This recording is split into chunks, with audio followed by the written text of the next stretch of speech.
भारत और रूस की दोस्ती और गहरी होने जा रही है, लेकिन क्या इस दोस्ती की कीमत भविष्य में भारत को चुकानी पड़ेगी? यही बड़ा सवाल है। हालांकि इस आशंका के काले बादलों के बीच भी नई दिल्ली मास्को की ओर दोस्ती का हाथ और बढ़ाने जा रही है। समाचार माध्यमों के अनुसार भारत और रूस जल्द ही एक द्विपक्षीय समझौते पर हस्ताक्षर करने वाले हैं। इस समझौते के तहत दोनों देश आपसी सैन्य सहयोग का लाभ उठाएंगे।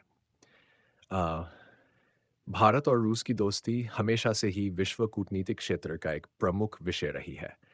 विभिन्न क्षेत्रों में एक दूसरे पर निर्भर हैं नई दिल्ली और मास्को। हथियारों से लेकर तेल तक विभिन्न महत्वपूर्ण वस्तुएं रूस से आयात करता है भारत। इसी प्रकार भारत भी विश्व मंच पर बार बार रूस के साथ खड़ा रहा है। कहा जा रहा है कि सब कुछ ठीक रहा तो भारत और रूस जल्द ही आपसी सैन्य सहयोग समझौते पर हस्ताक्षर करेंगे।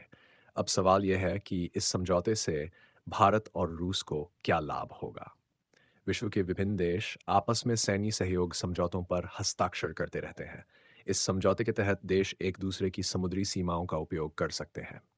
केवल इतना ही नहीं, युद्धपोतों में तेल भरना, मरम्मत से लेकर बंदरगाह का उपयोग, इन सभी चीजों की अनुमति इस समझौते में होगी। यदि यह समझौता हो जाता है तो भारतीय समुद्री सीमा के उपयोग में रूस को कोई बाधा नहीं होगी। अरब सागर हो या भारतीय महासागर या फिर बंगाल की खाड़ी, रूस हर जगह अपनी उपस्थिति दर्ज कर सकेगा। इससे रूस को क्या लाभ होगा? अभी तक भारतीय महासागर में रूस की बहुत अधिक उपस्थिति नहीं थी। उस मार्ग पर वे कोई जहाज नहीं चला सकते थे। हालांकि वर्तमान स्थिति को देखते हुए रूस भारतीय महासागर में अपनी उपस्थिति दर्ज कराना चाहता है। 2000 यूसेजस से रूस यूक्रेन के साथ युद्ध कर रहा है। अभी तक युद्ध थमने के कोई संकेत नहीं है।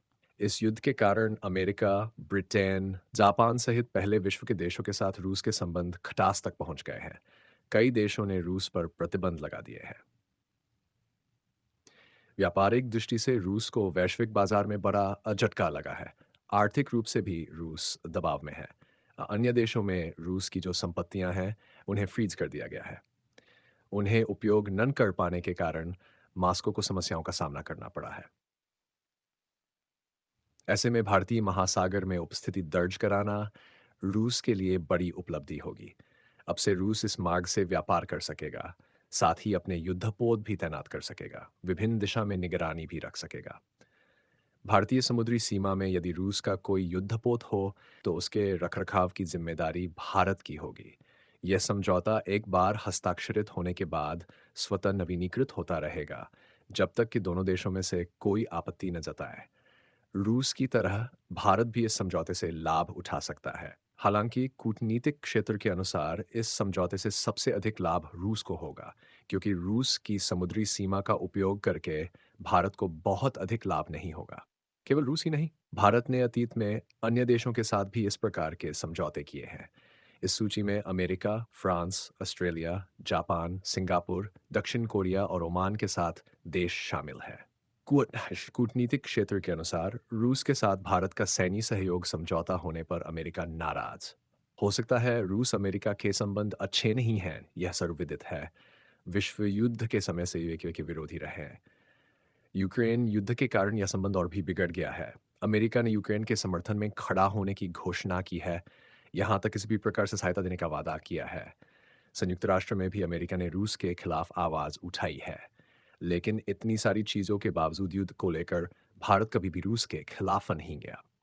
2002 से यूक्रेन पर रूस के एक तरफा हमले की भारत ने कभी भी मुखर होकर निंदा नहीं की, बल्कि अमेरिका, ब्रिटेन सहित कई देशों द्वारा प्रतिबंध लगाने के बावजूद भारत ने रूस के खिलाफ आवाज नहीं उठाई। रूस यूक्रेन युद्ध की निंदा तो की है, लेकिन किसी के पक्ष में नहीं खड़ा हुआ है। नई दिल्ली, संयुक्त राष्ट्र में भी भारत ने ऐसा ही रुख अपनाया।